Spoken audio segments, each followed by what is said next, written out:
Alkisah, pada zaman dahulu, ada sebuah kerajaan Qobat Syahril yang megah dan mewah. Raja yang memimpin kerajaan itu bernama Raja Indra Bungsu. Sang raja memiliki istri yang juga baik hati dan parasnya sangatlah cantik. Kecantikannya sangat termasyhur hingga ke mancanegara. Wanita itu bernama Putri Siti Kendi. Tak hanya baik hati, ia juga kerap mengatur kegiatan masyarakat. Meski telah hidup makmur dan sejahtera, kebahagiaan Raja Indra Bungsu dan istrinya belum lengkap. Pasalnya, mereka tak kunjung memiliki momongan. Wahai Dinda, sudah lama kita berumah tangga, Kanda pun merasa bahagia. Namun, ada satu hal yang membuat Kanda merasa cemas. Kanda sangat ingin memiliki putra mahkota sebagai ahli waris kerajaan ini. Begitupun dengan Adinda. Kanda sebenarnya Adinda sangat ingin memiliki anak. Sebenarnya Adinda juga telah meminta tolong pada tabib, tapi Adinda tak kunjung mengandung. Setelah berpikir cukup lama, sang raja akhirnya memutuskan untuk bertanya kepada penasihat kerajaan yang terkenal pandai dalam ilmu agama. Penasihat kerajaan itu meminta raja dan permaisuri membaca doa kunut. Selama beberapa waktu, permaisuri dan raja berdoa. Mereka memohon petunjuk kepada Tuhan Yang Maha Esa agar permaisuri segera memiliki momongan. Silakan untuk mengikuti baca kunut saya, wahai baginda raja dan baginda ratu.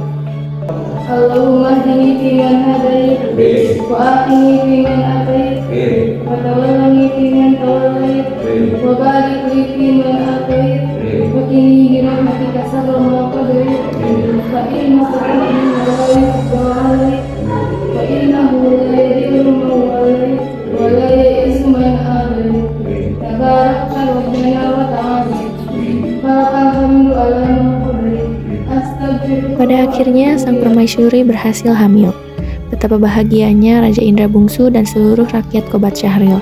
Mereka tak berhenti mendoakan agar kandungan permaisuri Siti Kendi senantiasa sehat. Betapa beruntungnya kita telah memiliki putra mahkota, Kanda. Betul Adinda, ini berkat bantuan dari penasihat untuk membaca doa kunut itu.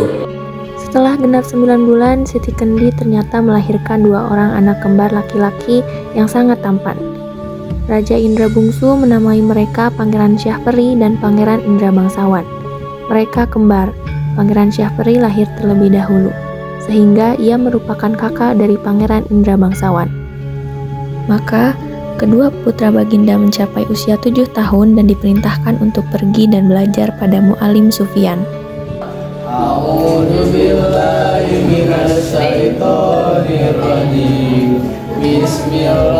Sesudah tahun mengaji, mereka dititah pula mengaji kitab usul, fikih, hingga saraf.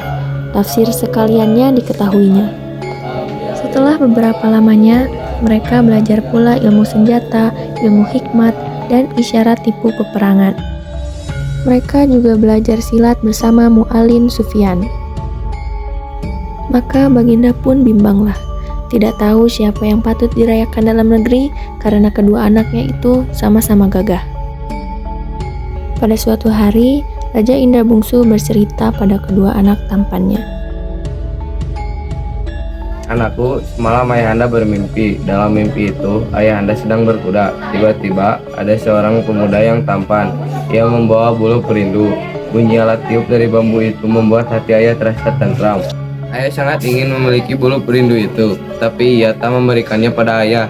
Ia malah berkata kalau siapapun yang bisa menemukan bulu perindu ini, maka ialah yang akan menjadi raja. Oleh karena itu, bisakah kalian mencarikan bulu perindu itu untuk ayah? Menemukannya akan ayah pilih sebagai pengganti ayah. Baiklah ayah, aku akan memenuhi keinginanmu. Setelah mendengar kata-kata baginda, mereka berdua pun bermohon pergi mencari bulu perindu itu.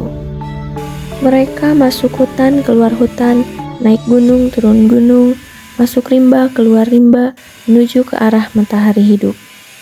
Maka datang pada suatu hari, hujan pun turun dengan angin ribut. Maka Syahperi dan Indra Bangsawan pun bercerailah.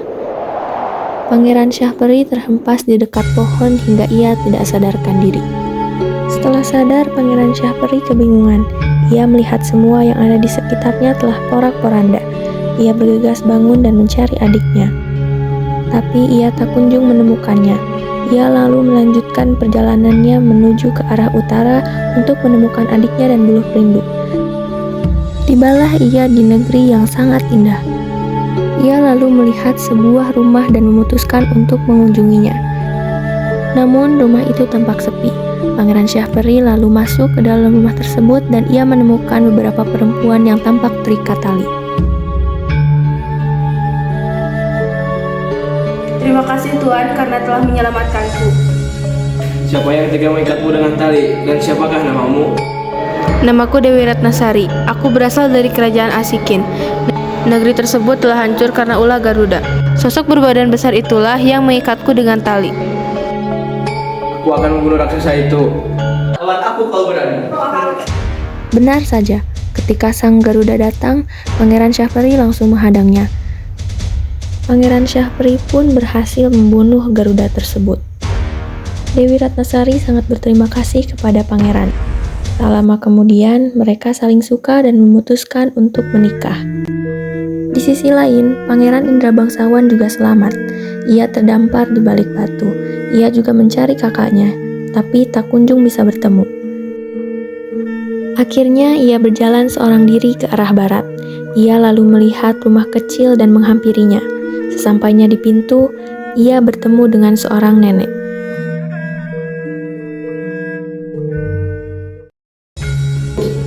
Apa tujuanmu datang kemari, anak muda? Siapa namamu? Namaku Indra Bangsawan, Aku bisa sampai di sini karena tersesat saat mencari adik dan buluh perindu. Baiklah cucuku, kamu sebenarnya telah tiba di negeri Lorong Anta. Lantas kenapa kamu mencari buluh perindu? Sebenarnya aku adalah satu-satunya orang yang memiliki buluh perindu. Namun aku tak bisa menyerahkan begitu saja padamu. Apakah ada syarat yang harus aku penuhi dulu, Nek? Aku sangat ingin membawa pulang buluh perindu itu. Aku akan menyerahkan bila kau bisa mengalahkan raksasa yang ada di negeri Antah Berantah. Jika berhasil menyelamatkan rakyat di sana, aku akan memberikan buluh perindu ini. Siapapun yang berhasil mengalahkan raksasa dan membawa susu harimau untuk menyembuhkan mata putriku, maka ia akan menjadi suami putriku, Dewi Kemalasari. Baik, Nek, doakan aku agar bisa mengalahkan raksasa itu. Sebelum ia memulai perjalanannya, ia terlebih dahulu didatangi oleh anak raja yang ingin meminta susu harimau. Serahkan susu harimau kepada kami. Susu itu tidak akan dijual dan hanya akan diberikan kepada orang yang menyediakan pahanya diselit besi hangat. Setelah itu mereka mempersembahkan susu kepada tabib untuk raja. Ini susu harimau yang raja cari. Ini bukan susu harimau, ini susu palsu. Sesampainya di negeri Antah Berantah sendirian, Indra Bangsawan didatangi oleh raksasa yang akan melawannya. Tak lama, Indra Bangsawan langsung menyerang raksasa itu.